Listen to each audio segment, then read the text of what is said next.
Assalamualaikum warahmatullahi wabarakatuh. Selamat pagi. Salam sejahtera untuk kita semuanya. Selamat bertemu, selamat berjumpa dengan rekan-rekan mahasiswa dari STI Istiqomah Solo dan rekan-rekan mahasiswa dari Universitas Tekon Semarang.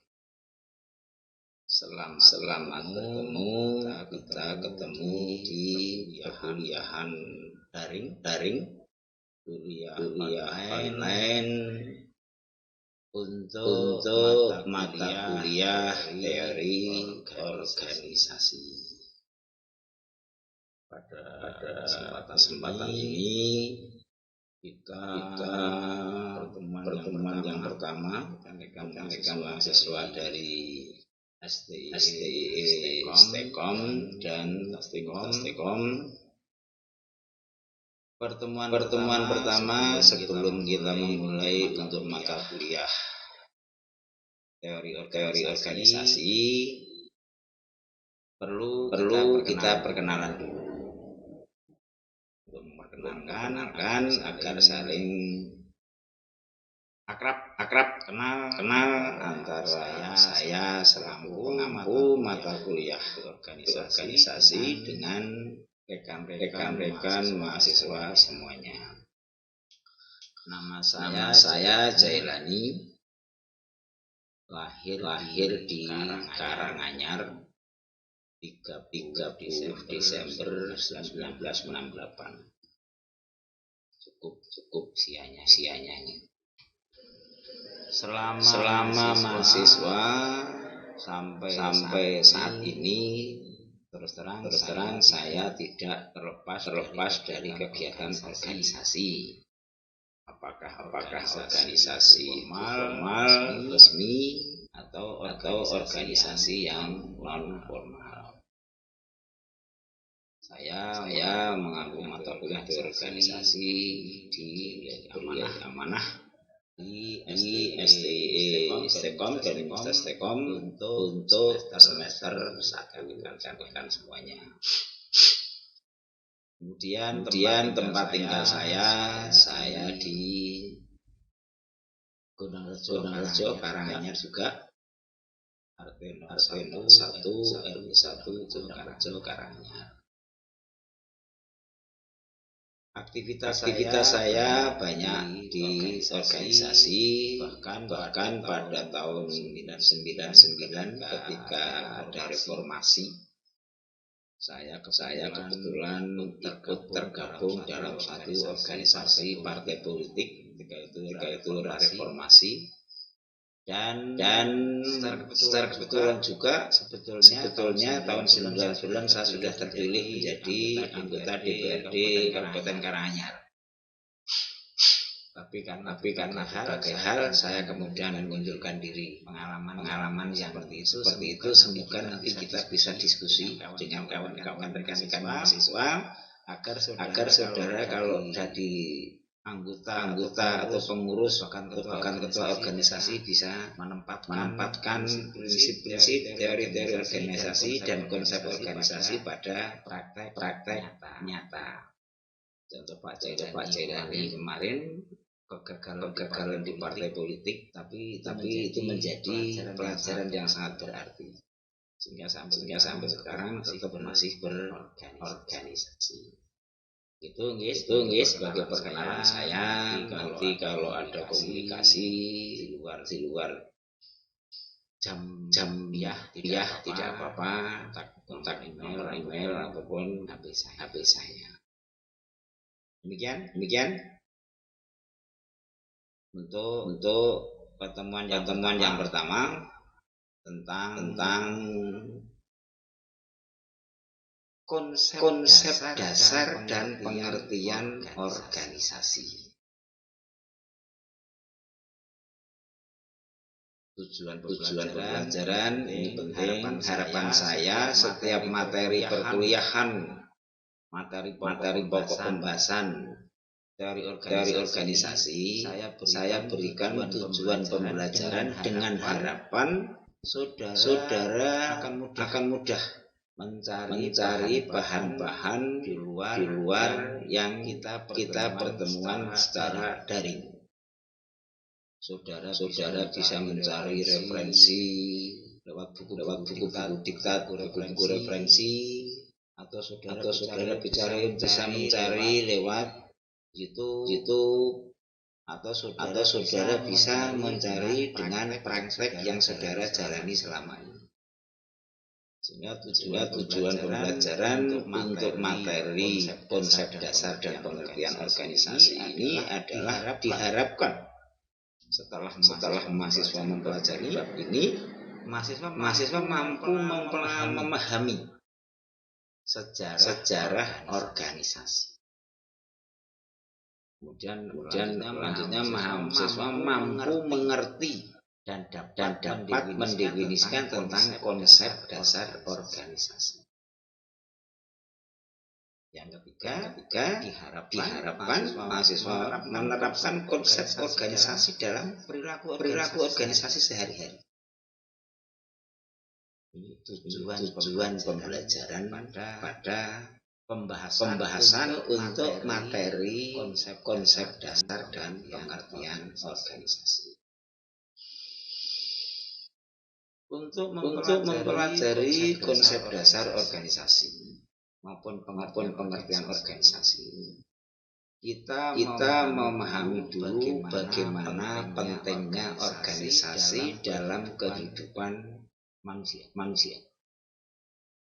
Hampir tidak ada kehidupan di era modern ini, di era teknologi yang maju ini, tidak bisa lepas dari yang namanya organisasi. Semua aspek kehidupan, bahkan yang paling kecil kehidupan kita di keluarga, tidak bisa lepas dari apa itu organisasi. Organisasi itu ada sejak peradaban manusia juga ada. Kalau kita melihat sejarah, tidak ada zaman purba, zaman dahulu orang yang hidup dengan sendirian. Pada hakikatnya orang tetap membutuhkan pihak lain. Sehingga organisasi atau berkelompok itu sudah ada sejak peradaban itu ada. Yang kedua, bahwa berkelompok intinya berorganisasi nanti kita belajar di lebih dalam adalah bagaimana berkelompok.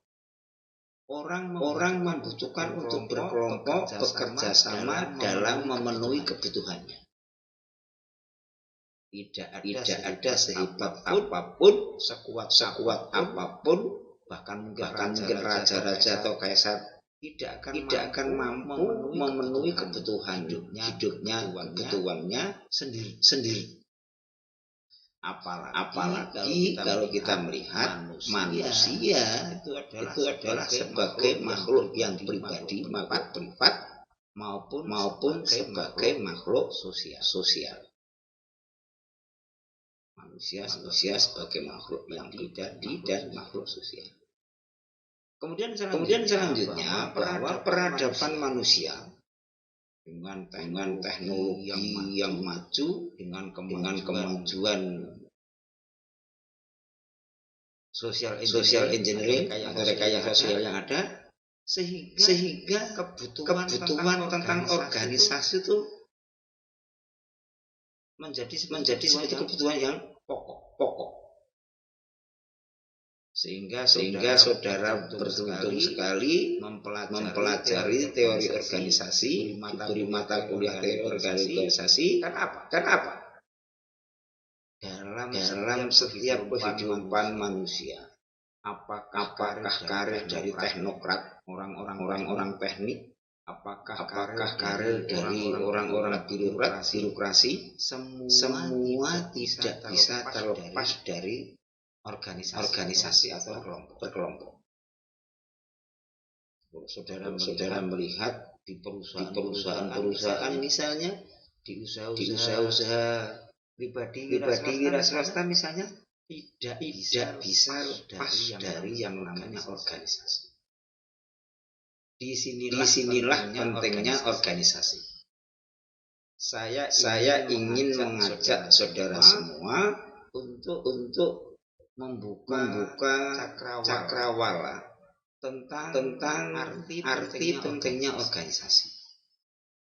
Di mana secara konsep dasar organisasi adalah berkelompok, bekerja sama untuk mencapai tujuan bersama.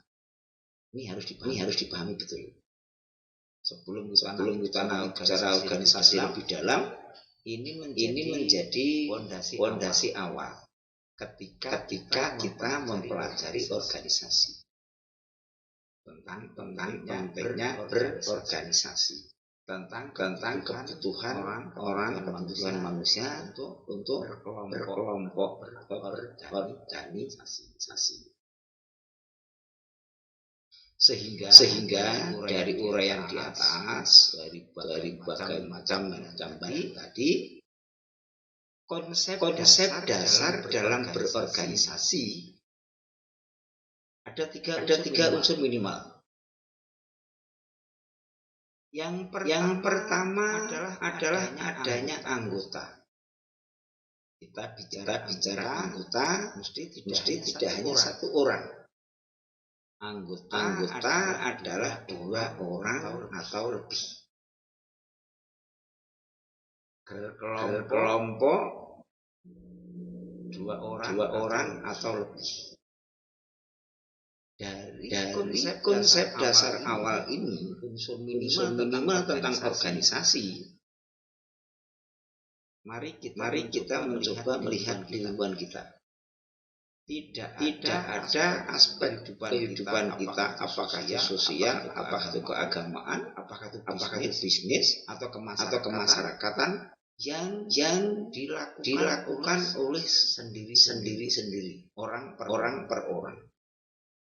Kebanyakan dalam aspek apapun itu memerlukan orang lain. Sehingga konsep dasar organisasi, unsur minimal adalah adanya anggota. Kemudian unsur yang kedua, setelah ada anggota itu untuk apa? Untuk bekerja sama. Kalau sudah ada anggota 2 orang atau lebih, 2 orang atau lebih itu tidak hanya diam, tapi untuk bekerja sama. Setelah bekerja sama, yang ketiga adalah untuk mencapai tujuan bersama. Fondasi awal saudara mempelajari teori organisasi, saudara harus memahami betul konsep dasar organisasi. Di mana organisasi itu ada anggota, untuk bekerja sama, untuk mencapai tujuan bersama. Pertanyaan selanjutnya, kita tidak bisa lepas dari organisasi. Seluruh aspek kita terkait dengan organisasi. Pengelolaan usaha bisnis, pengelolaan organisasi kemasyarakatan, bahkan organisasi politik. Kita tidak bisa lepas dengan yang namanya politik. Tidak bisa lepas dari yang namanya organisasi. Pertanyaannya adalah kenapa dalam organisasi sering terjadi konflik. Hampir tidak ada organisasi yang lepas dengan konflik. Nanti di belakang kita mempelajari tentang manajemen konflik. Nah, dari konsep dasar organisasi, ketika masih kita mencari anggota relatif mudah. Yuk kita bergabung menjadi satu wadah organisasi, kita lebih agak mudah. Kemudian untuk bekerja sama sudah ada agak ada friksi di sana. Ketika mencari anggota relatif mudah untuk bekerja sama, ya bisa, ya dapat, ya mudah, tapi sudah ada kendala, hambatan. Mungkin kesibukan satu dengan yang lain, mungkin watak yang satu dengan watak yang lain, untuk mempersatukan dalam satu organisasi agak sulit. Yang ketiga untuk mencapai tujuan bersama itu sudah sulit kalau tidak disadari bersama oleh anggota itu. Sehingga dalam praktek organisasi, apakah organisasi yang besar, apakah organisasi bisnis, ada berbagai konflik, ada berbagai permasalahan itu nanti di depan di belakang akan banyak sekali yang kita pelajari tentang bagaimana dinamika, bagaimana perilaku dan segala macam. Ini dipahami bahwa konsep dasar organisasi harus minimal ada anggota, harus untuk bekerja sama dan mencapai tujuan bersama. Ini fondasi dasar awal kita mempelajari organisasi. Nah, dari konsep dasar, dari tadi saya menyampaikan di depan tentang pentingnya organisasi dalam kehidupan manusia. Tidak ada sendi-sendi kehidupan sosial, kemasyarakatan, agama, bahkan bisnis dan yang lain itu lepas dari pengertian konsep dasar organisasi. Definisi organisasi ada banyak sekali. Ada Max Weber, ada Pidrat, ada Shelton Robinson, ada banyak sekali. Semuanya menerjemahkan organisasi dari cara pandang yang berbeda. Tetapi intinya tetap tadi, di mana ada anggota, di situ ada kerjasama dan untuk mencapai tujuan bersama. Saudara nanti bisa mempelajari di referensi tentang definisi organisasi dari berbagai ahli. Di sini saya mencoba membuat definisi dari berbagai pihak, dari berbagai pandangan tadi bisa definisikan bahwa organisasi adalah kumpulan beberapa orang atau anggota dalam suatu wadah tertentu untuk bekerja bersama-sama guna mencapai tujuan bersama yang telah ditetapkan. Ketika kita melihat organisasi sebagai sebuah wadah dari kumpulan beberapa anggota, kumpulan beberapa orang untuk bekerja bersama-sama. Latar belakang beda mungkin, kulturnya berbeda mungkin, pendidikannya berbeda, tetapi ketika masuk dalam satu organisasi, satu wadah, bagaimana di sana ada bekerja sama untuk mencapai tujuan yang ditetapkan, maksudnya tujuan organisasi. Nanti di belakang akan kita pelajari kenapa timbul konflik, kenapa timbul permasalahan. Kita mencermati dulu di definisi. Saya ulangi. Organisasi adalah kumpulan beberapa anggota atau orang dalam suatu wadah tertentu untuk bekerja sama guna mencapai tujuan bersama. Tiga unsur minimal dalam berorganisasi masuk. Tetapi definisi dari beberapa ahli berbeda-beda. Ada yang menekankan di bentuk kerjasamanya, ada yang menekankan di wadahnya. Tujuannya juga sama. Hanya cara pandang yang berbeda-beda.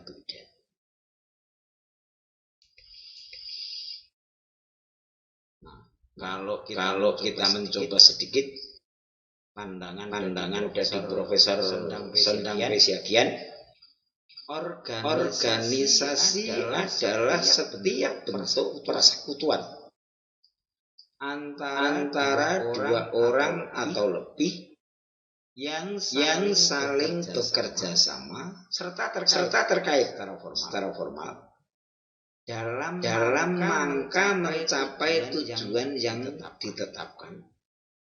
Dalam ikatan yang ada di antara seseorang atau lebih yang dikenal sebagai atasan dan bawahan. Ini Profesor Sondang mendefinisikan organisasi.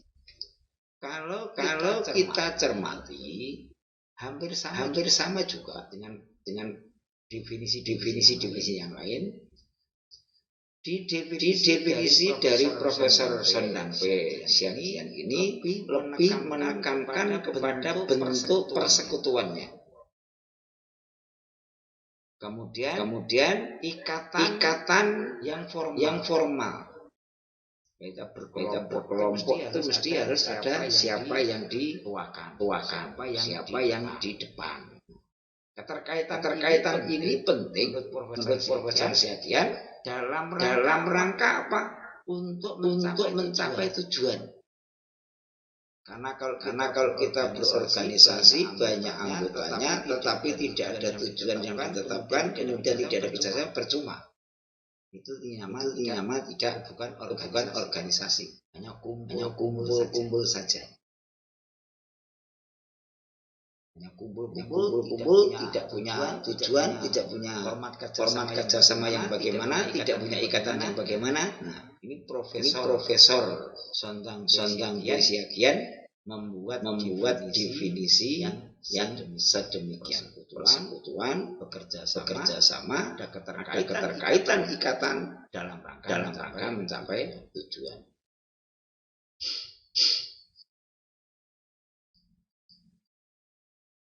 Pada kesempatan yang pertama ini saya ingin menekankan di dua tadi, yaitu konsep dasar maupun definisi. Ini menjadi fondasi awal dalam kerangka nanti kita mempelajari teori organisasi yang insya Allah kita rencanakan menjadi 14. Untuk buku-buku ada banyak referensi, teori organisasi dari Bapak Dr. Agus Wibowo MSIMM. Kemudian buku pokoknya wajibnya ada buku teori organisasi, buku ajar yang dikarang oleh Pak Jairani. Bisa dilihat di buku elektronik. Kemudian ada teori organisasi tentang dari Stephen.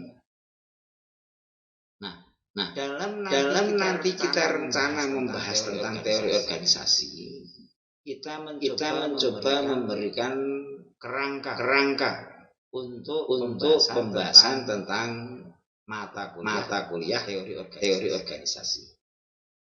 Kerangka ini penting kami paparkan dengan harapan saudara mengetahui ini yang rencana kita pelajari. Saudara bisa mencari referensi dari sumber yang lain.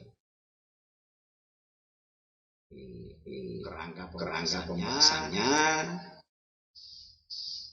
struktur pembahasannya yang pertama konsep dasar dan pengertian.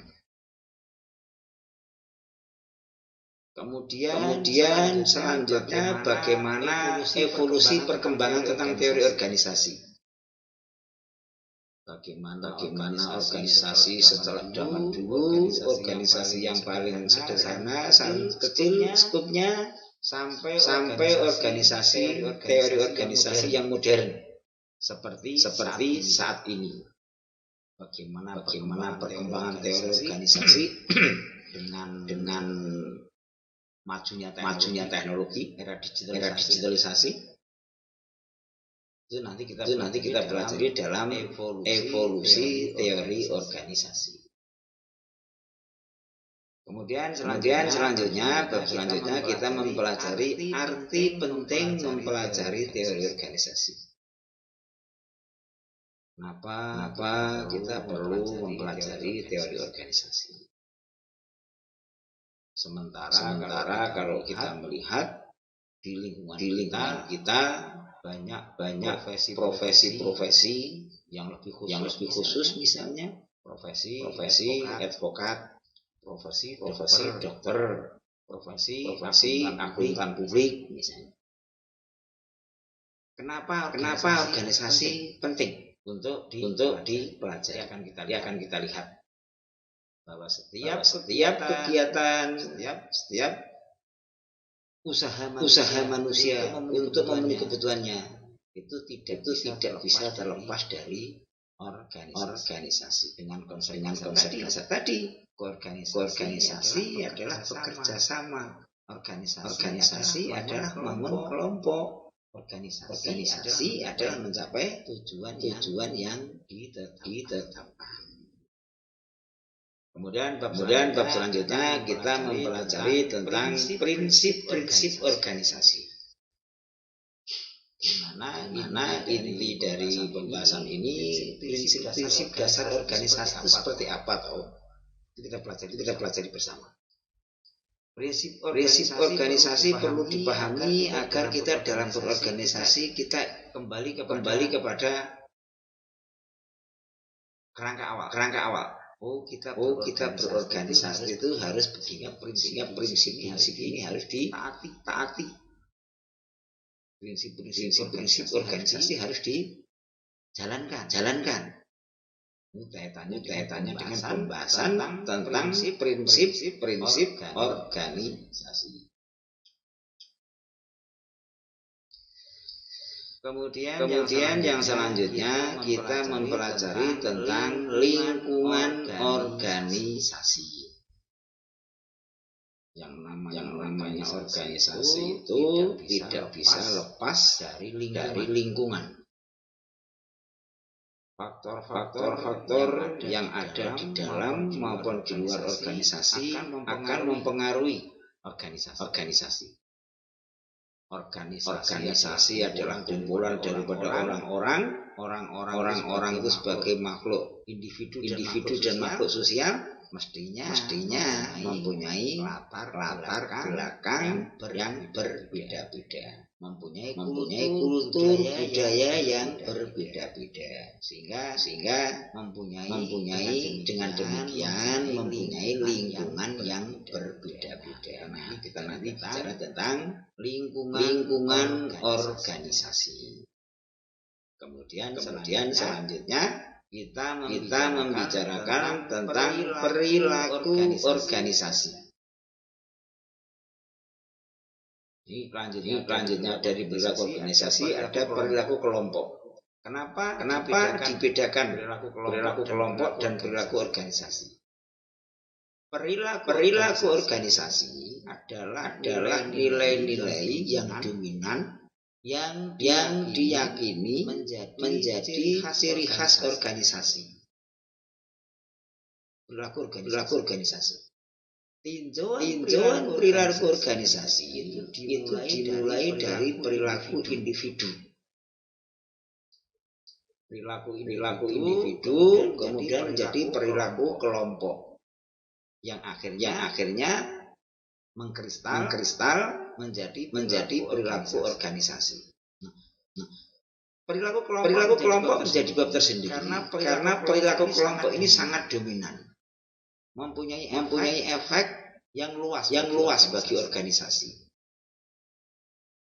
Sehingga perikal kelompok selain masuk dalam perilaku organisasi juga dibahas secara bab tersendiri.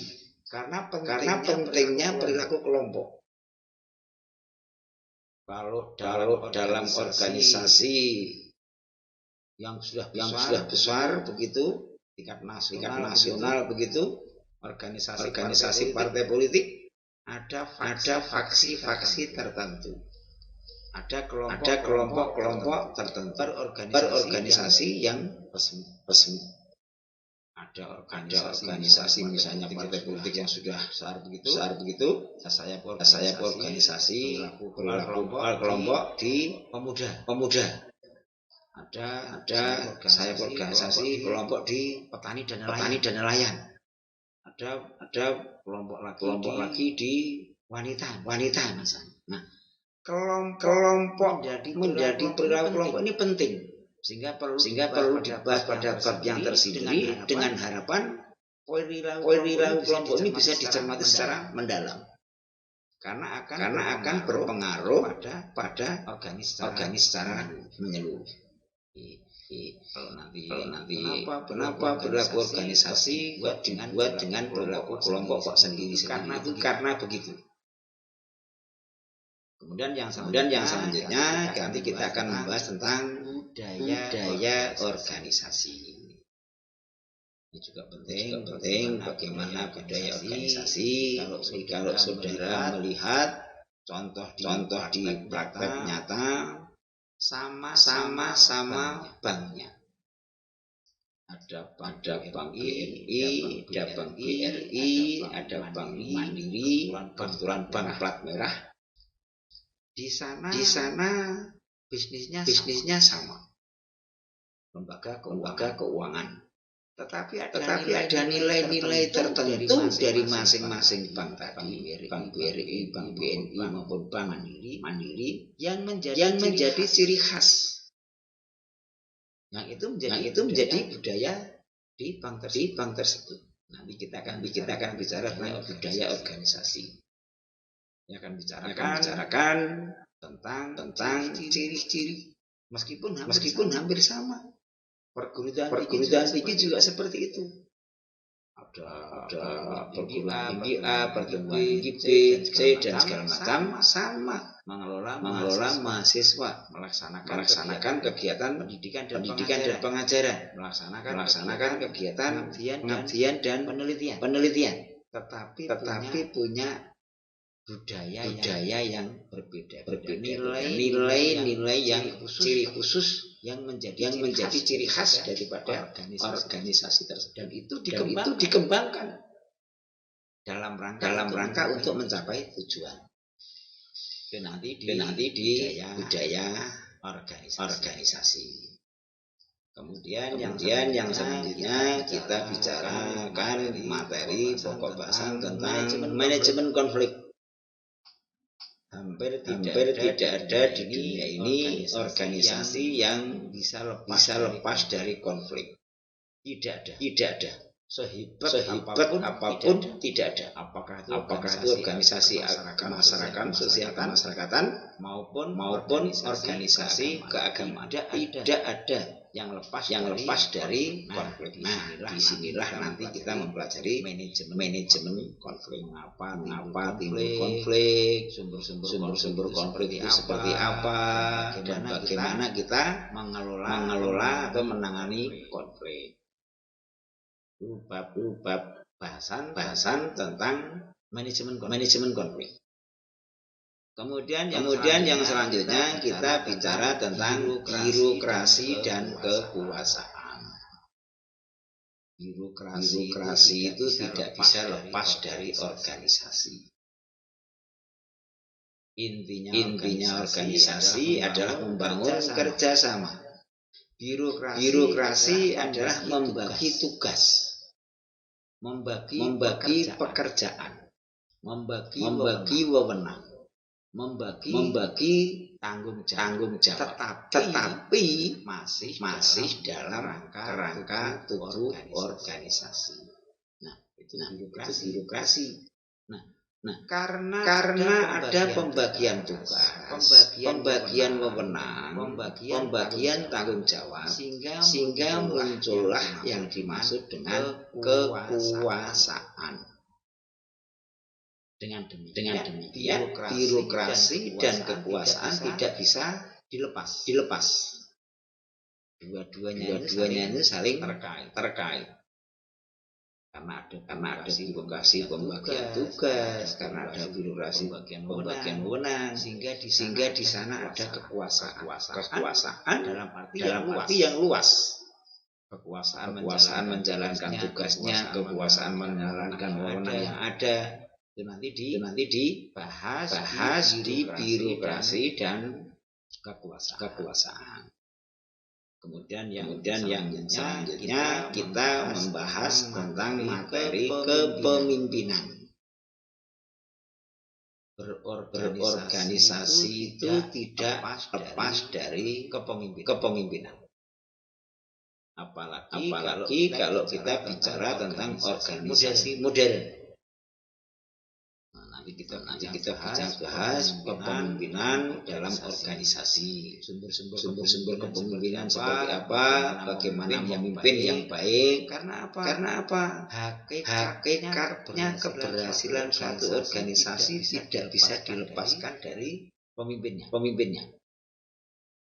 Meskipun pada prakteknya pemimpin menugaskan kepada bidang-bidang ataupun bagian-bagian yang lain.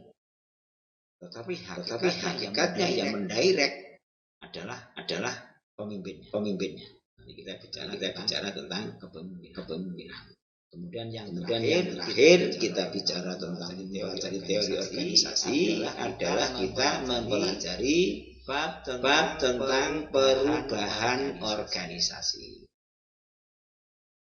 Pada kenyataannya karena banyak pengaruh, apakah pengaruh dari dalam organisasi sendiri atau pengaruh dari luar organisasi, misalnya pengaruh tuntutan lingkungan, bisa juga pengaruh misalnya undang-undang organisasi dan kemasyarakatan yang baru misalnya. Nah, ini memerlukan perubahan organisasi. Dalam perubahan organisasi nanti akan dibahas bagaimana mengelola perubahan itu sendiri. Tidak ada organisasi yang pasti yang tetap adalah perubahan itu sendiri. Yang pasti adalah perubahan itu sendiri.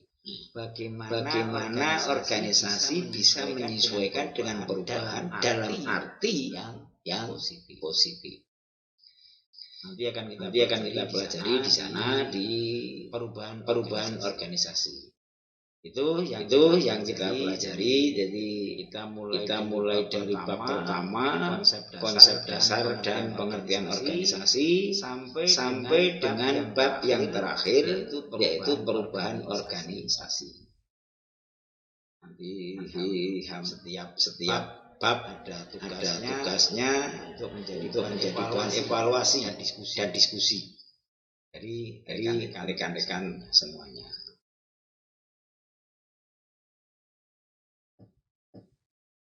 Sebagai penutup, sampaikan bahwa organisasi itu ada sejak peradaban manusia itu ada. Hal ini sesuai dengan kodrati manusia, yaitu sebagai makhluk individu atau makhluk privat dan makhluk sosial. Di mana sebagai makhluk sosial manusia harus bekerja sama dengan orang lain dalam pemenuhan kebutuhannya. Tidak bisa dijalankan dengan sendiri. Dan dari konsep dasar awal itu definisi tentang organisasi akan banyak sekali. Yang paling inti adalah bahwa organisasi itu merupakan suatu wadah yang berdiri dari anggota, di mana anggota itu merupakan 2 orang atau lebih. Kalau anggota sekatu tidak termasuk organisasi. Kemudian untuk bekerja sama dalam mencapai tujuan bersama. Itu konsep dasar tentang organisasi. Demikian untuk pembahasan materi yang pertama. Kita bicara tentang konsep dasar dan teori definisi organisasi sebagai bahan evaluasi dan diskusi. Saudara bisa membaca, berdiskusi tentang bab konsep dasar dan definisi organisasi.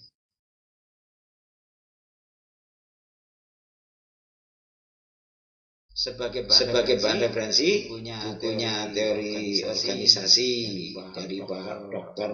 Agus Wibowo MKom MSc MM, bukunya Stephen tentang teori organisasi dan buku Ajar teori organisasi yang diterbitkan oleh PAT Semarang. Demikian untuk pertemuan pertama sebagai pembuka, sebagai pendahuluan dalam rangka kita mempelajari untuk mata kuliah teori organisasi. Perkuliahan secara daring, perkuliahan online, semoga bermanfaat bagi kita semua, dan sekali lagi kami sampaikan terima kasih. Mohon maaf atas segala kesalahan dan kekurangan. Kami akhiri. Assalamualaikum warahmatullahi wabarakatuh. Sampai jumpa di pertemuan selanjutnya. Terima kasih.